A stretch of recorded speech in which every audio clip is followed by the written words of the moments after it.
Hey friends, Peter Temes here.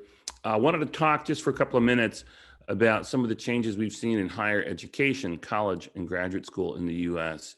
As we're slowly emerging from the COVID pandemic, the pandemic has had a lot of important effects on higher ed in America, not so much creating new dynamics, but really accelerating a few things that have been going on. So a couple of quick thoughts. Students, and here we are heading toward the end of the spring in 2021, there's no question almost all traditional college will be back in person, students living in dorms for next fall. And we know that not only because of great progress we're making with this vaccine, but also very specifically because we know from lots of survey data, students and families who are paying tuition bills are out of patience, right? They feel like they paid for this past year in many cases, but by no means all, way too much money for an experience that they could buy cheaper through dedicated online universities and colleges. Now, those colleges tend to have less prestige than the more elite schools, where one does pay for the name on the degree and some of the magical quality of that really elite education rather than simply what happens in the classroom in a measurable way. But across the board, students expect to be back, families expect to be back. There's some hesitance from faculty today, whether they really want to be back. Many faculty are in high risk populations, very, very few students are. But there's no question we're going back. When students get back to campus next fall, a few things will be different. Number one, there will be many fewer large courses. So the Psych 101, the Economics 101 course will likely, in most cases, not be in that lecture hall of 200 or 500 students, which is still very common, even at smaller schools, even at very elite schools. Why? Because when you look at the MOOCs like Coursera, they've got phenomenal versions, in some cases versions that they spent $1 million producing as though they were small Hollywood films of these courses. They're available asynchronously, which means you come get them anytime. They do a better job of the content getting through in direct exposition and lecture format than almost any professor can. I've got a friend who's a professor of business at Yale. He got paid a lot of money by Coursera. They spent about $1 million producing a terrific 101 level course. He doesn't want to teach that again, doing the same lessons, because they did takes and retakes. They gave him some good makeup. They had animation. They made the best possible version of what he wants to say lesson by lesson. What he wants to do now is sit with small groups of students and do what can only happen around the table, which is to talk more, not just to be interactive, but to learn from the students and with the students and to update what he's doing. You can't do that in a hall of 500 students, which is what you can find even at a school like Yale, which frankly continues to surprise me because they have high academic standards and we've known for a long time we can do better. Once social distancing became absolutely mandatory, and in many cases having nobody in the classroom at all, clearly we had to push much harder to get teachers, families, and students more comfortable using instruction via the laptop, leaning on some of those beautifully produced MOOCs. And this will be a good thing. American higher education will be much better off without those giant classes and with much more around the table learning, conversation, and engagement of students. That's very good. Cost is interesting because higher ed has been, on the one hand, populated by this large group of people trying to make it more accessible, especially to people of color, especially for people who aren't coming out of elite institutions and wealthy families. At the same time, the prices have been going up, right? And you probably know the cost of higher ed in America has outpaced inflation by multiples for many, many, many years.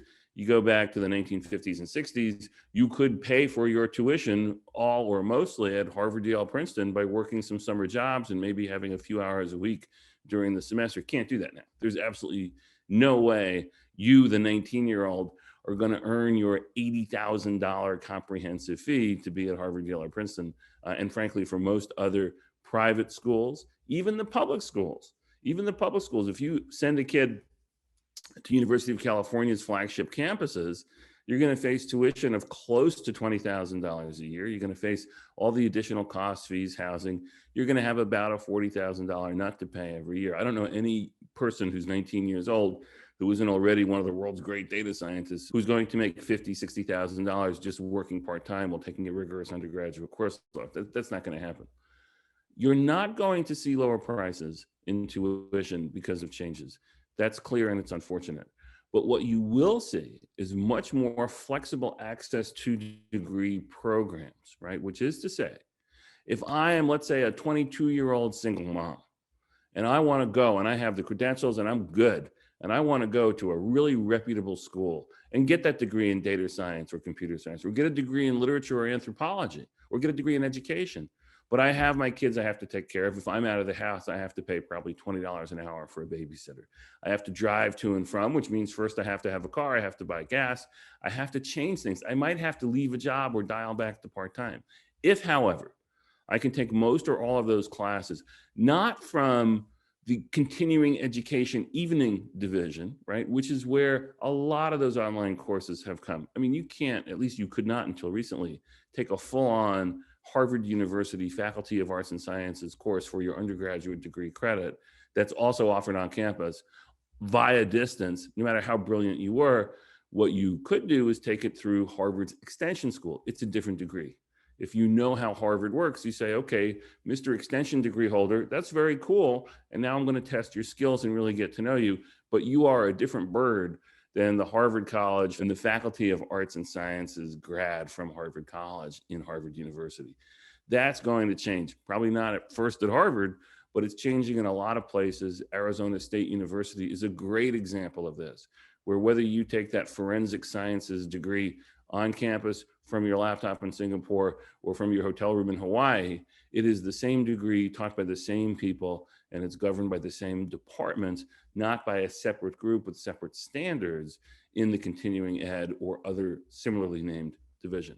So cost is going to go down for those who need it to go down, probably 20, 30% in realized cost, not because you're going to see the tuition cost directly go down, but because the contribution that we make to what education really costs by changing our lives, changing our work, paying for people to help us, that's going to go down quite a lot. So you'll take that roughly 30, in some cases 40, 50%. And when you think about, for example, law school, I might leave $100,000 a year job for 3 years to go to law school. Maybe I can keep that job now that the ABA is accrediting distance law schools. That is really a big, big leap.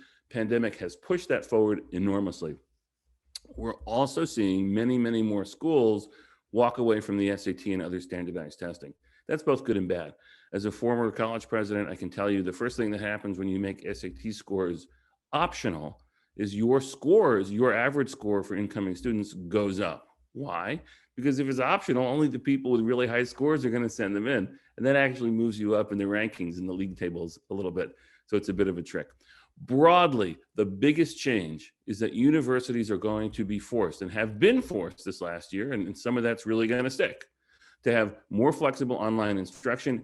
It was across the board in traditional residential programs, 5 to 10% of instruction going on online. We think that's going to stick generally 15 to 25%. So you'll have students in the dorms on campus with a laptop taking a course and then walking over to the professor's office to have a chat, then going to discussion group, then socializing and talking with friends about what they're learning and how they can use it. That is a very strong net positive. More importantly, you should see more choice. There's been an evolution in higher ed culture over the last 30 years to give students less and less choice, to have students having a total experience, more and more students living on campus instead of moving to apartments off campus, more and more students given more aid so they can move out of the family house, even if they're in the same city as the school they've aspired to go to, and live in the dorms. Colleges have done that for two reasons, one good, one bad. The bad reason is retention is higher for students who actually are on a firm track with peers and a lot of more support wired in living on campus. And those retention numbers are how a lot of colleges measure success. Certainly it's how the ratings books measure success to a very meaningful degree. The other reason schools have been pulling students onto campuses is a good reason. It's not just that they want their scores to go up. They really do want students to learn and to persist more. More students who start finishing with their degrees and walking away with success. So we will see these changes take hold. The broad theme that's most important, in my opinion, is that we'll see more choice, more optionalities. It will be easier, just as in ordinary corporate life and in other large organizations. It will be, because it should be easier to say, listen, man, I don't want the whole package. I don't want to commute 40 hours a week for this job and have to move to Omaha. Nothing wrong with Omaha. But what I want to be able to do is make a contribution that could be through the computer. That could be 2 days a week. That could be me doing more work with my skill at midnight than I could do at 3 p.m. in the office in the big meeting room. And I'll take this slice. And you, my employer, can take this slice.